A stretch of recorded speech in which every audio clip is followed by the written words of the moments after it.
শুভ দুপুর বন্ধুরা, আশা করি তোমরা খুব ভালো আছো। আমিও ভালো আছি। তার রোজকার মতন দুপুরে মেনু নিয়ে চলে আসলাম। আজকে আমার জন্য নিরামিষ করেছি। দেখো কী কী করেছি, আবার মাছও করেছি। এই দেখো ভাত, আর এই দেখো মটর ডাল করেছি আম দিয়ে। এই দেখো আম দিয়ে মটর ডাল করেছি। এই দেখো এখানে উচ্ছে আলু ভাজা, এখানে পটল আলুর তরকারি করেছি আমার জন্য নিরামিষ। আর এই দেখো সকালে আলুর চচ্চড়ি রয়েছে, এটা রয়েছে সকালের তরকারি। আর শসা নিয়েছি, লেবু নিয়েছি, আর কাঁচা লঙ্কা নিয়েছি। এই দেখো বন্ধুরা, রান্নাঘরে চলে আসলাম। এই দেখো তোমার দাদা ভাইদের জন্য ইলিশ মাছ করেছি।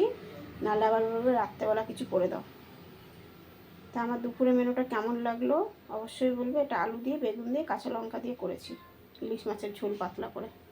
আর কেমন লাগলো দুপুরে মেনুটা অবশ্যই জানাবে। আর তোমরা কী খেলে আজকে এটাও অবশ্যই জানাবে।